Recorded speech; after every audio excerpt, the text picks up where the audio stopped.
प्रधानमंत्री जी को गाली देना और प्रधानमंत्री जी का दिवंगत माता जी जो इस दुनिया में नहीं है उनके बारे में कहना, ये मेरे ख्याल से ये भविष्य के लिए भी ठीक नहीं है। राहुल गांधी का गुस्सा जो है देश के लोगों पर, देश के ऊपर, संविधान और इलेक्शन कमीशन के ऊपर में गाली दे रहे हैं, ये तो ठीक बात नहीं है।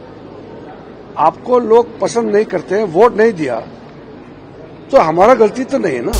वायलेंट तो हम लोग तो बहुत डेमोक्रेटिक लोग हैं, हम लोग बहुत इज्जत के साथ बात करते हैं, लेकिन ऑपोजिशन के कुछ लोग जो भाषा यूज करते हैं, राहुल गांधी और कुछ एमपीज है जो आपने नाम लिया है, वो गाला गाली में उतर गया है, तो ये लोकतंत्र के लिए ठीक नहीं है। प्रधानमंत्री जी को गाली देना और प्रधानमंत्री जी का दिवंगत माता जी जो इस दुनिया में नहीं है उनके बारे में कहना, ये मेरे ख्याल से ये भविष्य के लिए भी ठीक नहीं है।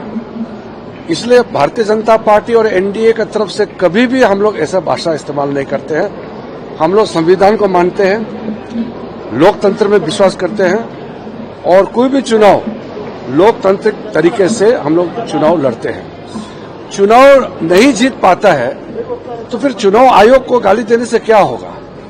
लोग आपको वोट नहीं देते हैं, तीन बार चुनाव हार गया, तो राहुल गांधी का गुस्सा जो है देश के लोगों पर, देश के ऊपर, संविधान और इलेक्शन कमीशन के ऊपर में गाली दे रहे हैं, ये तो ठीक बात नहीं है।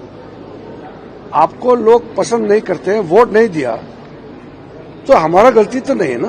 हम लोग भी लोगों के बीच में जाता है। मोदी जी के नेतृत्व में लगातार 3 बार लोगों ने मैंडेट दिया है, विश्वास किया है, तभी तो हम सरकार में है। तो इन लोग चुनाव नहीं जीत पाता है, लोग समर्थन नहीं देते हैं, तो फिर लोकतंत्र को ही गाली देते हैं, वोट चोरी जैसा शब्द इस्तेमाल करते हैं। लोग वोट डाले नहीं है तो वो कैसे जीतेंगे? इसलिए मैं तो पहले सोचा था कि कांग्रेस को कभी ना कभी एक बार तो मौका फिर मिल सकता है।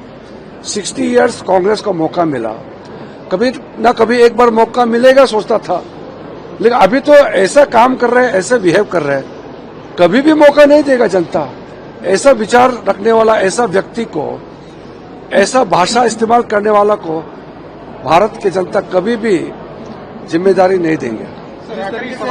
129वां जो अमेंडमेंट करने के लिए आप लोग जा रहे हैं, जो चर्चा हो रही है, तो अपोजिशन ये कह रहा है कि यह तो सीधा मुख्यमंत्री को, जो भी अपोजिशन में आएगा, उनको निकालने की साजिश कर रहे हैं आप लोग। इस देश में कोर्ट नाम का कोई चीज है कि नहीं है? अगर भ्रष्टाचार नहीं किया है तो कोर्ट बेल दे देंगे। अगर आपने गलती नहीं किया तो आपको प्रोसिक्यूशन नहीं होगा। इसका मतलब आप चोरी किया है इसलिए कह रहे हैं कि आपको जेल जाना है। जब गलती किया ही नहीं तो जेल क्यों जाएगा बताइए? कॉन्फिडेंट होना चाहिए ना कि आपने गलती नहीं किया। जीवन में बहुत सारे केसेस आते हैं जो जेल जाना भी पड़ सकता है इस वक्त। लेकिन अगर आपने गलती नहीं किया तो 30 दिन तक जेल क्यों बैठेंगे? इस देश में कोर्ट है ना, कोर्ट के ऊपर में भरोसा है कि नहीं है? सुप्रीम कोर्ट है, हाई कोर्ट है, नीचे का अदालत है। गलती नहीं किया तो वैसे ही बेल मिलेगा। तो ये तो अगर मन साफ है तो फिर कानून से डरेगा नहीं। ये तो मन साफ नहीं है, इसलिए कानून को ही गाली देने लग गए ये लोग।